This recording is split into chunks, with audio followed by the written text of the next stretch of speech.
And now YouTube. Okay. So, hey everybody, VA Lumbish and also known as Brooke. And this is John with TK Custom Homes. How are you? Today we are in San Antonio, Texas, of course. Duh. Is there another San Antonio? Probably. Yeah, probably. But not the San Antonio. It's not the one with the Alamo. Right, exactly. We're in the Alamo, San Antonio. And today we are talking about custom construction loans, using your VA home loan benefit to buy land and build. Also, we have conventional financing as well. So if somebody else is on here and they're not a veteran and they don't have access to the VA loan, or if you are a veteran and you've used all of your VA loan entitlement, you still have the ability to be able to use conventional financing. But today we wanted to talk with John because John is a very successful and experienced custom builder here in the San Antonio area. He's built for, how many years have you been building? I've been building for 20 years. 20 years. That's why all the gray hair. Yeah, exactly. Gray hairs and wrinkles. We get wrinkles Absolutely. from the mortgage, building industry. Actually, you look good. You've got that. Yeah, it's the Mexican, all it's the in Mexican skin. hue. I know. I've got the light skin, so I can't say that I have that. But yeah, so we wanted to talk to a builder. We wanted to go through a discussion of what does it look like to build a custom built home. We have a lot of people that are interested. We have people hitting us up all the time, asking questions. What questions do I ask my builder? How do I find a builder? And then once you have a builder, going into what does the construction process actually look like? What do you need to know? And so we're going to kind of start out from the basics. In the event that you haven't seen any of our lives that we've already done, we also have some YouTube recordings that you can go watch that go into detail about the VA home loan benefit and using it to buy land and build. So it's called the VA one-time close or OTC loan. Likely you've been told by a bank, a credit union, a mortgage company that this program doesn't exist because there's a lot of people out there that don't know that this program exists because a lot of mortgage companies, I would say the majority of the mortgage companies don't actually offer this program. So we want you to know that the program does exist. It's not a lie. And we have buyers, VA buyers all across the country right now that are using their VA loan to buy land and build. So let's just kind of go through a quick summary of what does that look like. When you're buying land to build, the first thing that you want to do is you want to get pre-approved with a VA specialty lender who understands the process. Why? Because there's a lot of mortgage lenders out there that don't know this program. They don't understand the details. They don't have experience with it. And you're going to end up going down a path that wastes a lot of your time and potentially ends up in a lot of frustration. So keep in mind that the VA home loan buy land and build program, it requires a minimum credit score of 620. Now, the regular VA loan does not have a minimum credit score requirement. But because you're using this program to buy land and build, there's higher risk involved with that. The lender is taking on additional risk because we don't actually get to guarantee the loan with the VA until you have completed construction and the house is 100% done. So 620 minimum credit score. You can go up to $4 million on the buy land and build program, and you can use it to build multifamily. So up to 4 units multifamily. So those are the biggest benefits. We'll go through some of the others later on, but really today is more talking to John about the custom build process, about finding builders, interviewing builders, what questions to ask, how do you know if your builder is a good builder or not? And of course, there's not going to ever be 100% guarantee that you're vetting out the right person, but this will definitely help you eliminate going down the path of wasting time with a builder that you probably shouldn't be wasting your time with. Sure, absolutely. Okay, good. Well, John, thanks for being here. This is actually your model home. It is. It's our model home. It's our first model home here in Spring Branch, Texas. So super excited about it. So. And is it Bulverde Spring Branch. Okay. Well, it's a beautiful home. We walked through it. I've actually posted a video, so you can go back and watch the TikTok. And I did a walkthrough of the entire house, so you can go back and watch that walkthrough. Sure. And it did have it prompted a lot of people to reach out because they wanted to talk to TK Custom Homes and figure out what can they build, what is the cost to build this particular house. It's a gorgeous floor plan. It's do you call it ranch style or ramblers here in Texas? No, this is more of like a modern hill country custom home. Okay. So, yeah. Like just a modern farmhouse or? Yeah, modern farmhouse. Yeah. It's more of that look. So. And you can kind of see, well, maybe we'll do a walkthrough towards the end. For sure. So first question for you, after you've become pre-approved, you've gone to your mortgage company and you've become pre-approved for the VA custom construction loan. The next thing that we're going to want you to do is we're going to want you to talk to some builders. We're going to want you to find your builder because we can't find a budget. Correct. We can't determine a budget. And we don't want you guys getting pre-approved for $900,000 and then finding out what you want to build is going to cost you $1.5 million. Right. Yeah, so that's super important, is finding the right builder. Just to, again, getting pre-approved helps your builder because it gives us like a target to shoot for. I promise when your builder asks you what's your budget, it's not because they want it all. Yeah. They just want to know where you're going. That's a really good point. I think that we've become gun shy when people ask us, like, how much are you wanting to spend? I know when I used to be a real estate agent, we'd have buyers come into the new homes. I sold new home construction, and people would be really quiet and shy to even have a conversation with the real estate agents. And we understand, you know, there's a lot of realtors out there that feel like used car salesmen. Well, I think the apprehension is like, if you tell them, and again, I've had buyers who what they'll do is like, if their real budget is 900, they'll tell me 7. Yeah. Which is like, why? Like, just tell me where we're at so we can get you like the best deal we can. Right. Like, it's really what it boils down to, is just understanding if you want to be at 3,500 square feet, and we know based on our price per square foot that we're going to be at 900. Yeah. And you're telling me you want to be at 7. Well, then there's some miscommunication there. So honesty is just the best policy all the way around. No, absolutely. And if you're trying to save money and that's the reason why you're maybe holding your cards and not showing all your cards, if it's because you're trying to save money and stay in a budget, just communicate that to the builder. It's communication. But then it's like resetting expectations, because that's all this is, right? It's just setting expectations and then managing to them. If you set an expectation that you want to be at a certain number, well, we're going to shoot for that number or less. Right. But just tell us where we got to be so we can try to get there. Yeah, and we're going to actually go over things that you can do to stay within your budget on a new construction project. Because we know what happens when we sometimes, the women or even the men, go to like the lighting store or we go to pick out our tile, and all of a sudden we've got all this upgraded Persian or Italian stone that we're bringing in, and it's being imported and it's really expensive. There's definitely places that you can go research and look and try and understand how to be more affordable and economical in your budget. Well, I also think like if you're working with the right builder, what they'll do is they'll actually guide you on some of that and help you stay within your allowances and your budgets. So if you're going to, like, say, the lighting store, which is a good example. Yeah. If you go to the lighting store and you walk in and say, you know, Mr. Buyer tells his wife, hey, go pick whatever you want. But we as a builder have already established programs. It's probably important to stay within those programs because we set those budgets based on those programs. So we're trying to save you money and trying to keep you between the ditches. But if we go off track, well, then of course your budget's going to be blown. Right. But again, that's kind of not your builder's fault. That's your fault based on choosing expensive light fixtures and kind of going off the reservation, so to speak. And lighting can be insane. I mean, you can literally go off the reservation on one chandelier now. For sure. No, I mean, I had, one customer who went $8,000 over budget. And he's like, why? I said, because you told your wife to go in there and pick whatever she wanted. So, you know. Find another way. Get her like a tennis bracelet or something that maybe is less expensive. I don't know. Well, I think that that's a really good lesson. And honestly, lighting is one of those things that later on you can go back and you could add. Same thing with like plumbing fixtures, light fixtures. Some of these that are more permanent, like flooring, cabinets, countertops, that are going to be a little more cumbersome and changing out. Maybe don't try to skip out on that. But I would definitely say, like, on light fixtures and plumbing fixtures, things that are easily, interchangeable, I would try to save some money there if that's what you're trying to do. Yeah. So. And I think most people typically, that's what we find is everybody wants to build a $2 million house for $500,000. Yeah. Your budget. Champagne taste. 100%. Sure. So I think that's a really good tip, and we'll get into that when we go through like how do you save money on your project. We'll talk more in detail on different things that you can do. So when you're interviewing, if I'm a buyer, I'm interested in building a custom built home, and I know generally speaking what area I want to build a home in. Okay. Where do I start looking for builders? So I would definitely just start, go online, research your builders, check their Google ratings, talk to some of their, other customers that they built with. But I would definitely interview at least 3 builders. Okay.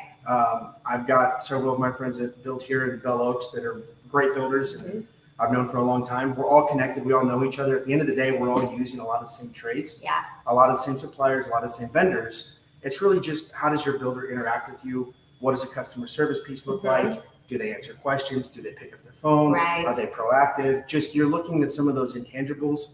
The sticks and the bricks can all be fixed, but it's the communication piece. Do they have a software program that is easily accessible for you? Are they housing all that information on the software program? Can you get it? Are they communicating? Are they talking with you? That's really what it boils down to. Communication is key in this process because there's a lot of pieces. It can be super overwhelming. And as long as you're communicating, everything can be worked out. I think and I've heard so many buyers have amazing experiences and then nightmare experiences with a new build. I think it ebbs and it flows. Like, I think there's times when you love your builder and then there's times when you hate your builder. And then when you get to the end and you get your keys and it all works out, you're like, oh, okay, right, I love them again. So I heard this analogy one time when it comes to the mortgage process. It can be very similar. What our goal as mortgage lenders is to make this as smooth of a process as possible, but we don't control the title company. We don't control the real estate agents. We don't control the sellers. We don't control the appraiser, like all of these things that are, third parties that we have zero control over. And they always, the analogy I heard was like, there's going to be, pretend I'm the pilot and you're on an airplane and there's going to be turbulence. But I'm going to land that damn plane and I'm going to get you on the ground safely and you're going to survive. And you just have to remember that sometimes there's turbulence, sometimes there's not. And unfortunately, we can't control all of the things that happen. Well, and I think what a lot of people don't realize is like, even as a builder, you're dealing with so many third parties. Like you're a general contractor, and then you have subcontractors and you have vendors and you have suppliers. And a lot of times when we're giving you information, we're regurgitating that information. We got it from them, so we're telling you.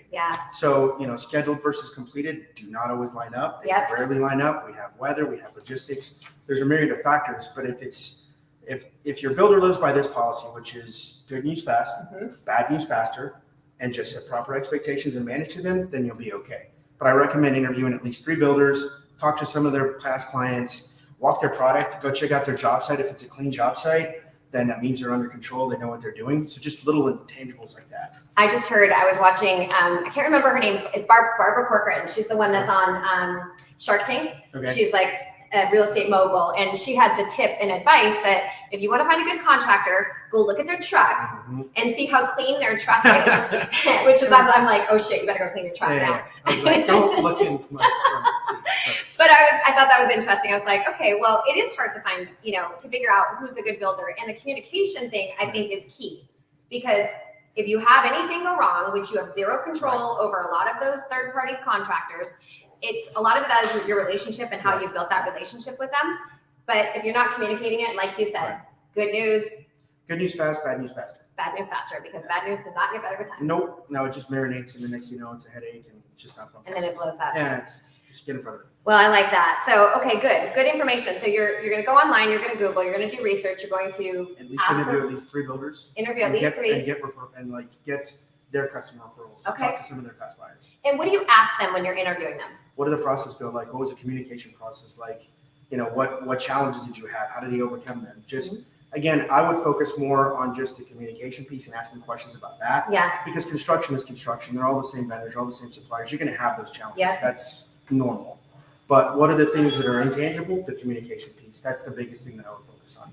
And what was the biggest delay that you had during COVID? We went from on Windows, we went from 2 weeks. I used to be able to order Windows 2 weeks before I needed them. It went to 6, then it went to 8, then it went to 16, then 20, and then it just kept going from there. So, it's just worse and worse. Yeah, it just got insane. So, yeah. And a lot of that stuff's being shipped over in cargo. Right. And it was just, the windows were there. They just didn't have the people to unload the boats and get it to us and logistics and all kinds of things. It's insane. Yeah. We had buyers that were closing with mini fridges that they had to plug into the house. Appliances was another one that we were having a hard time getting a hold of. Especially like the built-ins, the zero fridges or whatever those were. Yeah.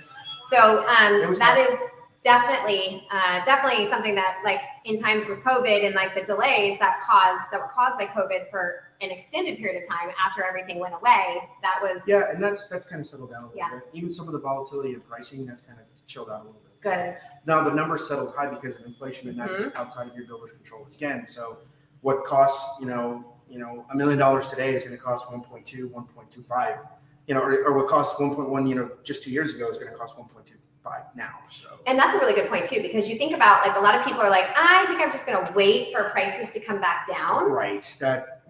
And that's the scary thing because they're not making more land. Nope. And the cost to build continues to go up. Well, you have 2 things that are going on. You have escalating costs of inflation, and then you have the rise in interest rates. But you can, marry the house, date the rate? Yes. And you can refinance later. Yep. So I would recommend trying to capture your cost savings now and then just refinancing down the road, trying to capture a lower rate. Yeah, because that $50,000 in price increases by 1 or 1.5 points in rate. So, For sure. Okay, well that's good. Different kinds of builders. So there are different kinds of builders. Sure. Can you give us an idea of what we are looking for? So if you're looking for a custom home builder, that's a very specific niche builder that only handles custom. And then you have obviously multifamily, and then you have production builders. If you're a production builder, kind of what we're all used to, walking into a subdivision, putting $500-600 earnest money down, waiting for 6 months, your home gets built, you go pick your lot, you pick your selection, and then you wait for your house to get built, and then 6 months later you move in. Yeah. Like that's what we're all used to, like coming up if we bought, houses. But for that buyer that's moving into the custom looks a little different because you're actually your own mini developer when you're building your custom home. So you got to worry about a septic, you got to worry about water, power, a driveway, landscaping, and that's all before you can get in the home. Yeah. In some areas you have topography that can be a little extreme, will affect your cost because your foundation might cost, $50,000 to $60,000 more because you have more exposure. Those are some of the things that a good custom builder will already know and will communicate to you when they go out and do a site evaluation of your land. That's an awesome point. Okay, so when I'm educating on the VA loan process, the buy land and build process, we talk about when you go to write an offer on land, you're writing an offer with what we called in Washington State feasibility. So you have a feasibility study contingency period. Do they call it the same here in Texas? It's not, yes, similar. It's similar, but again, what I would recommend at that point is kind of simultaneously vet your builder as you're looking at your land. And if you put an offer in, like get a contingency period of like 60 days. Yes. So you can take that builder that you're vibing with and go out there and give you his opinion of the land and even give you an idea of what that additional cost is going to look like. So you know how to budget and how much money you're going to spend. I love that because, we've done it personally on our own, not having the builder actually go on site and take a look and look at the topography. And you guys know, you're building all over this area. Like in Washington, there's like pocket gophers in certain areas. And then there's wildlife that you have to build around. You have to get environmental studies sometimes and wetlands. Sure. And here in South Texas where we're at, like we're contending more with like topography and plasticity index. So the plasticity index is just how much your soil expands and contracts whenever it absorbs moisture. So like in half the city, it's really low because it's in limestone and it's the hill country. And then in the other half, it's super high because it's like farmland and it's like clay.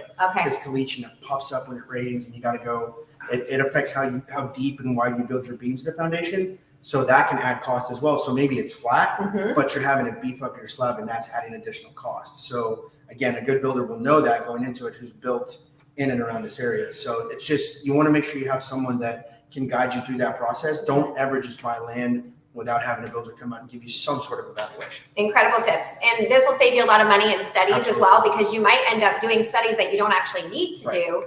And a lot of those environmental studies are not inexpensive. Right. No, a lot of that stuff does cost. I mean, if you're going to do borings on a lot to figure out your PI, you're talking about at least $1,500. So, like just make sure you take a builder out there. He's the expert. Whenever I'm talking with clients and they ask me about loans, I'll always tell them like, hey, look, I know enough to be dangerous. They know enough to be accurate. I like that. Thank you. As a builder, like I know what I'm looking at. I'll take a transit out. I'll shoot grade. I understand what elevations look like. I know what that's going to add as far as cost is concerned. And if the PI is high, plasticity index is high, like I know what that's going to do. So I'll tell you like, hey, this land might be, inexpensive, but there's a reason why. There's a lot of work. Yeah. And that's also a very good point. If the price of land seems too good to be true. Because it is. It's because it is. Absolutely. It's because there's something that you don't know.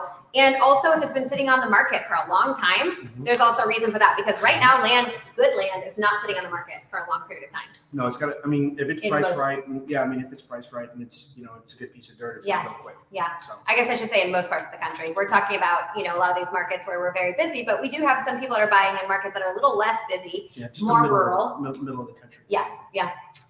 And a lot of people are moving now we're seeing a lot of people migrate to Alabama and Mississippi and Arkansas and want to build in those markets. And then Texas, of course, is a huge migration state.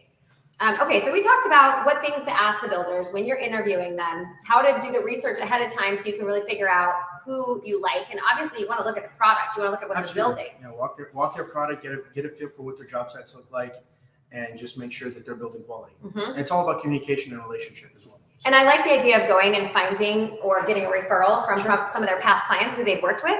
Absolutely. And it sounds like a lot of these past clients might even be interested in, or willing to show or have you see pictures of what their home looks like after it's been built. So yeah, I definitely have a few buyers that have done that for me. So really good recommendation.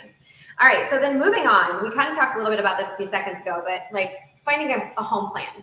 How do you know where to start looking? Talk to the builder first. Right. It depends on your builder, right? Because like we include that in our price per square foot. So if you come to us with the napkin, I'll help guide you through the process of designing your plan. And I have had people that have brought me plans that they found online and we'll tweak them and we'll start there. Yeah. But it really just depends on what you want to do. And I have had clients that have met with architects and have drawn up plans and spent that time. That process can take a while. So I say start early and know what you want. And Pinterest can be your best friend and your worst enemy. Yeah. Same with House. You can go to House and get ideas. You can go down that rabbit hole, but yeah, I would recommend find a builder that can help guide you through that process. You definitely want to include him, even if you're using an architect. I mean, we've spent in the last week just with one client, we've had 2 meetings designing and helping design a casita and just tweaking the plan and making sure that they're heading down the right path. And if you have the right builder, they can actually make recommendations during that design process to save money. Yes. And also, like, we've been in a lot of houses, so we know what feels right. Yeah. And we'll make those recommendations and let our buyers know so they're not making a mistake. I love the combo with the builder and the architect. Absolutely. I've been working with an architect for like 18 months on plans, and I'm finally getting to the point where I'm wrapping it up. But we've had to make some adjustments back and forth because my vision and what I gave them, what I verbalized to them, this particular architect was doing an amazing job on most things, but she just couldn't get the point. Like, I wanted an entire back of my house to be just windows. Okay. So then we ran into the issue with like needing a giant beam. She kept trying to put, break it up with columns and walls. And to me, it's a waterfront lot. I'm like, I'm not going to break it up. You want to see the water. So the builder friend who came in, went to her office without me there, went to her office, had the conversation with her, and she came back, okay, I totally understand what it is that you're trying to accomplish. Which there's other things you can do. So like you can only span so far with like microland beams. If you have to step up to like iron, then you do that. And that's what we have to do. That's another option. It costs a little bit more, but if you have an idea of what you want, what I found in the construction business is whenever somebody tells me they can't do something, it usually means they won't do something. So there's nothing that can't be done in the construction business. It can all be done. It's just, what does it cost? Right. And how do we get there? How much do you want to pay for it? Right. Trust me, I'll do whatever you want if you pay me. Yeah. Well, within reason. I was going to say, we might have to make some weird suggestions. Within reason. So, okay. So when you can either go to an architect. Now, what's the difference between an architect and a home designer? So there are certain guys that understand like CAD programs. Like there's Chief Architect, there's AutoCAD, there's Revit, there's a few others. And if they know how to do that, a draftsman will actually save you money. Instead of going to a full-blown architect, which I've done it both ways. I mean, it just really depends on the buyer's preference. Not bashing architects, but sometimes stuff that works on the plan doesn't necessarily work in the real world. So we got to have that conversation. Yes. And builders and architects get along great. Was that a joke? Yeah, it was. Okay. Well, I can understand that. It makes sense because an architect to me is more like the science, the scientific mathematics person. It's the theory versus the application. Yes. And there's a lot of theory, but it doesn't work in the field. And the architects always want to like people please. They always want to be like, yes, we can, we can do that. We can make that work. Right, for sure. And architects and engineers are my favorite to build for. That was another. I know I got it. I was hoping the audience got it too. If there is an audience, okay, there is. We've got 351 likes so far. We've got a lot of questions on here. We will stop periodically and answer questions. So let's just look real quickly and see. Credit scores. Okay, that's questions on the build loan to be working with. Can I remove my ex-wife from my VA loan without refinancing? Oh. Okay, sure. No, but you can do. There's a couple options there. The team will answer. I'm interested. Would like to connect. Click the link. Cutting in and out. Hopefully, are we lagging, guys? Are we lagging, team? Let me know. I don't know how you're going to let me know, but try and let me know. Does one-time custom construction apply to modular and mobile homes? Yes, it does. You can actually do modular and mobile homes as well. Does a house have to be built within 5 months? No. So that's a really good question. This is actually a 12-month build loan term. So we're going to tell you 11 months because we need you to have the project wrapped up in 11 months. Now, can you guys extend for a fee? Are you guys? Usually we can extend for a fee, but we're up against the VA's requirement for modification. Right. So the VA wants to see this loan modified at 12 months. But we do have some exceptions that we can make.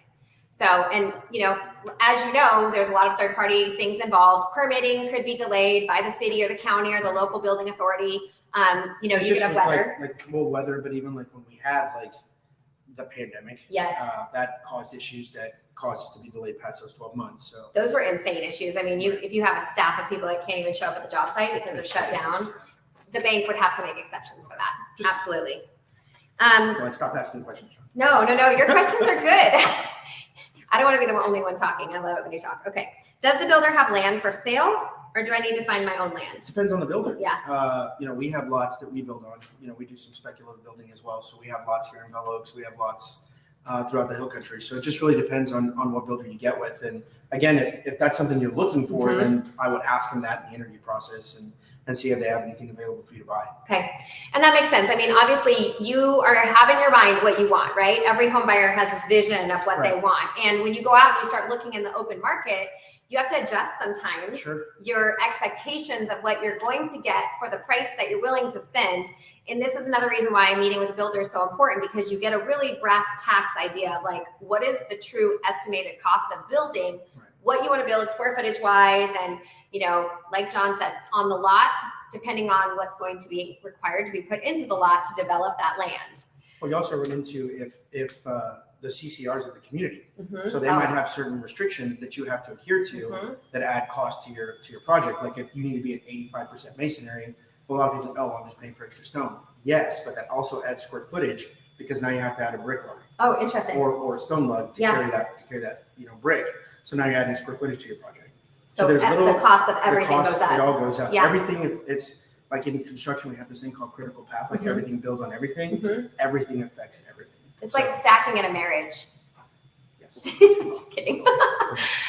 Just throw that out there. I'm not trying to cause domestics for anyone because I know the home building process already is going to be a little bit stressful. And I've had people that have come to me that are building on the verge of a divorce. Oh, you're like, it's a bad idea. No. It's like having a baby. Right. Like, yeah, it's going to save your marriage. It won't save your marriage.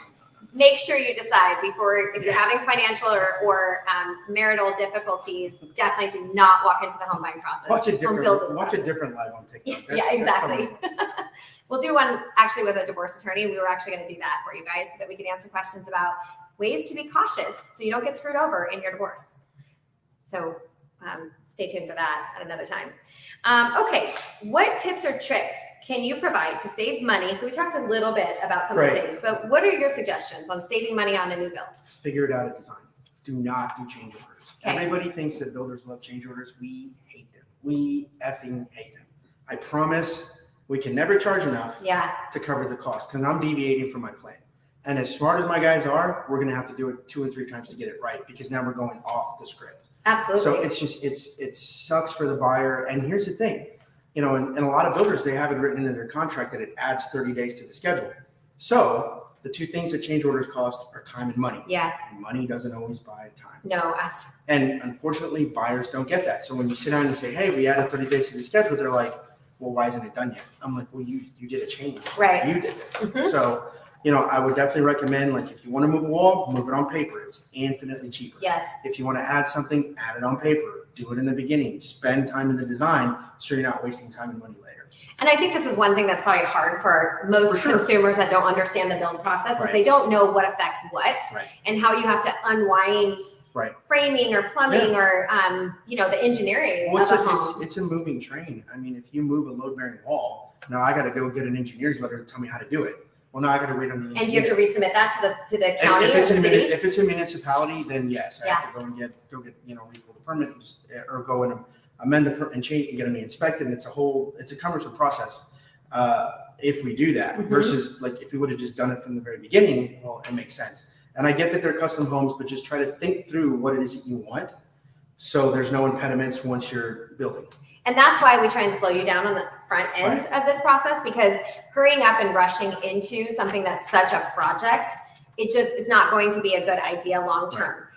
Because there's so many different moving pieces. There's so many different contractors involved and subcontractors and processes. And I was going to say a minute ago when you mentioned municipalities, I had heard at one point that you don't have to permit homes everywhere in Texas. Is that legit? Yeah, it's true. So if you're out in the county, you don't have to permit. That's freaking insane. Now, if you, like when interviewing a builder, because of that, I would definitely ask if they adhere to an inspection process. So we here at TK Custom Homes, we use an engineering company to engineer our slabs and engineer our frames. So we're inspected the slab, the frame, insulation, code final, quality final. Which is what you're going to get with a municipality requiring inspection. So you want to make sure that your builder is adhering to that process. So there has to be a willingness on his part to be inspected. I will say, don't drop an inspector like the day before closing or the day before drywall and be like, hey, I want to do this. Because like a home inspection? Right. Yeah. Like a third-party home inspection. I've had it done. And they're going to find all kinds of shit. For sure. And they're going to add stuff. Yes. Right? Because it's their job. They feel like they need to validate their cost. Now, I'm not saying. If they're going to charge you $500, they better find something. That's exactly it. And I'm not saying they don't find, you know, a lot of times they don't find legit stuff. But I worked in new construction long enough with builders. We would get these laundry lists of things. And it was just nitpicky. And a lot of it was going going to be finalized by the time the punch list was done. We just hadn't gotten that far to finish the punch list. Which is why I always tell my homeowners, hey, I'm gonna have a willingness to be inspected, but just give me time. Yeah. Let me do it. Absolutely. Let me have at least a week, inspect it, and then we'll knock it out. I love that you do those inspections just on your own, and it makes sense. Like you have to hold your subcontractors accountable. Well, I think you have to hold. Everyone has to be held accountable. There has to be checks and balances, and a lot of times, like even though, like you may not have to adhere to an inspection process in the county, your bank or your lender is going to ask you for certain things. You know, did you get a form survey? Did you get the slab inspected? You know, did you get it engineered? We want to see those documents. So there are some checks and balances built in the process, but there's still ways for people to kind of slip through those cracks. Yeah. And in order for you to stay on top of it, you just want to make sure that whatever builder you choose has a willingness to be inspected and adheres to a inspection process, whatever that looks like. Yeah, I like that. It makes total sense. I don't know why you would want to slip through the cracks. I mean, I know why builders would want to cut corners on that. Not that there's unscrupulous builders or contractors. Oh, no, of course not. No. Same. This is, Yeah. Well, okay, so that's a good warnings. Warnings was my next one. Yeah. So those are your warnings, you know, looking out for the builders that are going to follow the processes and have a pretty consistent process, regardless of whether they're being watched by Big Brother during the process. Absolutely. What other warnings? I mean, you get a vibe. I mean, you Yeah. can meet someone and know if they're just kind of a snake oil salesman or kind of sticky or whatever. Like you can get a feel for that. I would just go with your gut. Yeah. Like do your research, go with your gut. Especially if you're interviewing 3. Right. And that's that. Like, okay. So for instance, like whenever I'm giving out lenders, I give out 3. Yeah. Just because, right? We And I know you hate that. I'm just kidding. we don't like it either, but you know, No, we have to do it. I understand why it needs to be done. And honestly, we're okay with that because it's like, it gives you the ability to, first of all, the way that we operate, the way that we operate and you operate, like you're an educator. Sure. You want to explain the process. Your buyers probably feel much more comfortable with you than they do most contractors that they're meeting with. Well, as a builder too, I like to lend around. So. Yeah, right. You're like a hoe in that way? A little bit. Yeah, okay. So whoever's going to take care of us. We have a lot of choice words for people in the industry that do that. But no, bottom line is you're going to build relationships with people that you work with and they perform well. And I will say, like, I don't mind giving 3 lenders out because I know Chris is going to take care of, Yeah. you know, Chris here in our local market from y'all's company. Yeah. Is going to take care of that buyer. And I know he's going to Thanks for the outshine plug, everybody. by So, the way. No, and I he's know how to right. reciprocate. You're totally right. That's exactly what happens. If you have a good lender who's confident and knows what they're doing is 100% accurate, or most of the time they're performing at a high level, you don't care if you're being shocked. Right. You are going to be used to it. Oh my God, there's this adorable French bulldog here. It's a demon. He's a demon, and hopefully he doesn't knock over our camera because that'll be really interesting if that happens. He's good. He's adorable though. And this builder happens to be a dog lover as well. They have dog come to work day. So that's really good warnings. I think we covered a lot of like, what are you looking for when you're talking to a builder? Let's see what questions we have. We treat those as a one-time close. Does the house have to be, can you use this after the VA renovation loan? Yes, you can use the VA one-time close after a VA renovation loan. All of this is going to be dependent upon how much VA loan entitlement you have left. And we've talked about that before. So like, obviously, if you're building a new construction VA loan, and let's say you're building at $800,000, the county loan limit here for VA loans is $722,000 roughly, or $726,200, excuse me. And so if you have an outstanding VA loan, you are going to be subject to that county loan limit. But if you're selling that house or you're getting rid of your VA loan on that house, with the Blue Water Navy bill, there's no maximum loan amount. So that's how you can go to the $4 million on a custom built home using your VA loan if you don't currently have an outstanding VA loan. So if you have a renovation loan and you're using that and it was, you remodeled something down the road, you can't use the renovation loan to buy land and build, but you can use the renovation loan if there's an existing home. And that's kind of what we talked about earlier with like the different kinds of contractors. Sure. John would not be the contractor you would call if you wanted to renovate your home. He would be the contractor. But we could recommend, you know. That's a good point.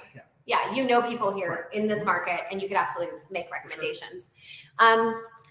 Let's see here. Email, we're asking for more in-depth questions. Do you guys have any questions on the actual, like talking to builders and figuring out how to find a builder? Does the builder have to be VA certified? That's a really good question. Yep. And did you remember going through that process?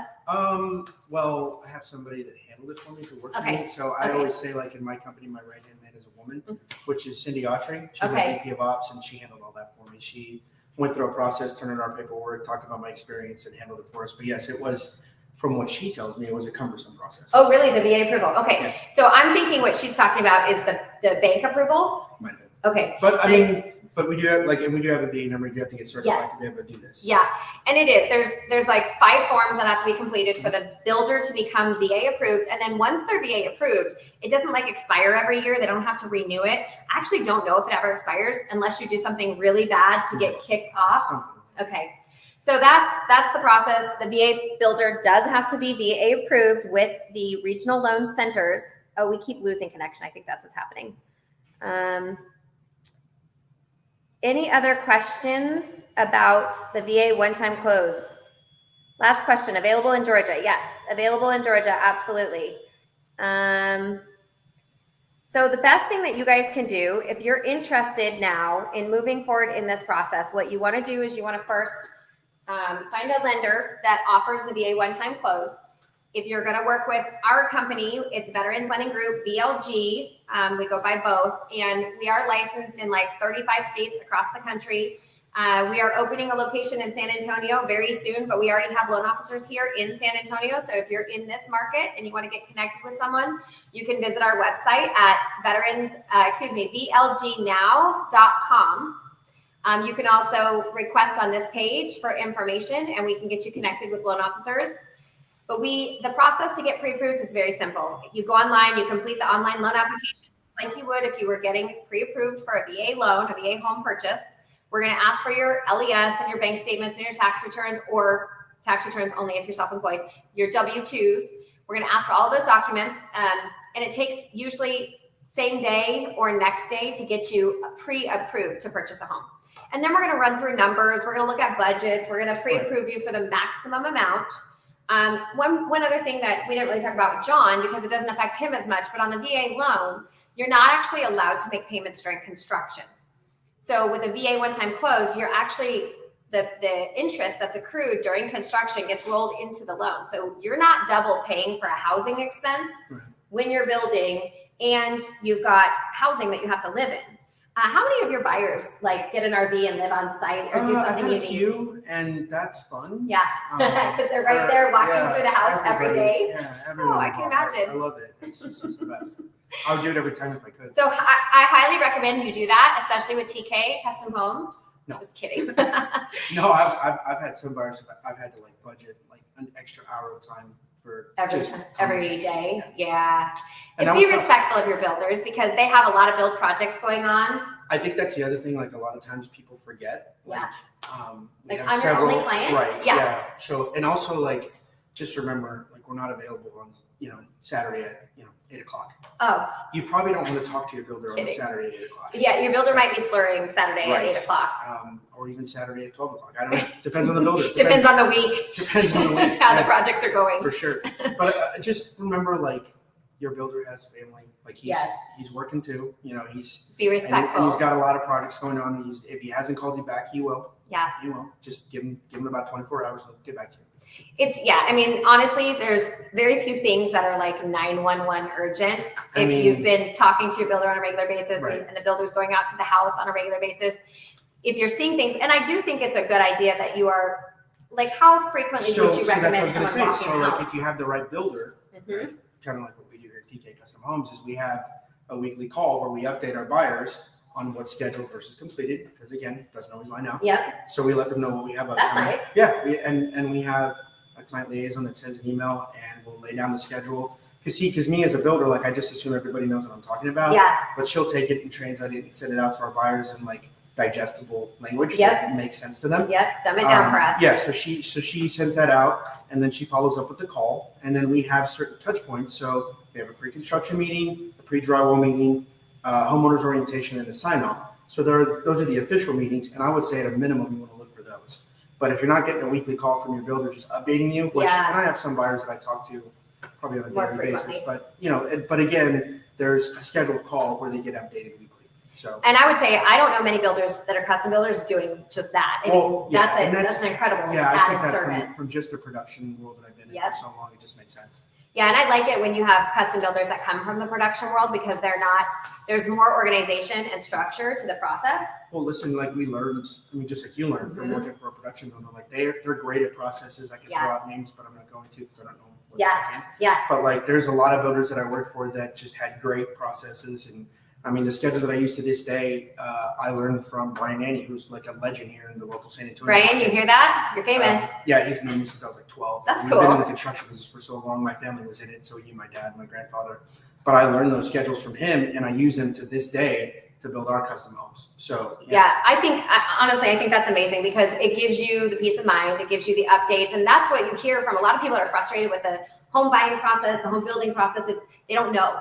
You know, they have lack of information, lack of communication. They can't get a hold of people. I mean, really, that's the root of the majority of the problems. Right. And that pulls up. And again, another thing I would say is like, just remember as a buyer that if you're custom home builder if he has a staff and his staff are talking to you, that's just like him talking to you. Yeah. So you don't necessarily have to talk to the owner of the company, but if he has a staff that's like talking to you and they're communicating, then I feel like that's the same thing. You've trusted those people. Right. If I'm delegating, like just remember, I may not talk to you every day, but they are. Yeah, it's hard. It's really hard when you're running a company. It's hard to be the person for everything all the time. And as much as you want to be. No, like it's not good business because you can't be managing the projects. Well, that's the thing. Like most builders and even like salespeople that came up in the business and now that you're in it, like we're people pleasers at heart. Yes. Like we want to make people happy, but it's very difficult to do that when you have 10, 15 projects and you're all over the place. Yeah, you have to give something at a point. Right. And unfortunately, it's you being involved in everything. Right. And you know what they say, when you're a successful and smart business owner, you have to work on the business, not in the business all the time. And there's balance for sure. I mean, as home buyers, I know you guys want to have access to the decision maker. Sure, absolutely. But you probably don't need access to the decision maker unless it's like a really tough situation. And we know when to interject ourselves. Yeah. We know when it's time. Yeah. Like we know when we need to have a conversation. John the Builder does, maybe not Bob the Builder. Right. John the Builder definitely does. So, okay, well, I think that wraps it up. Did we forget anything, audience over there? Anything else that you guys would touch on? No?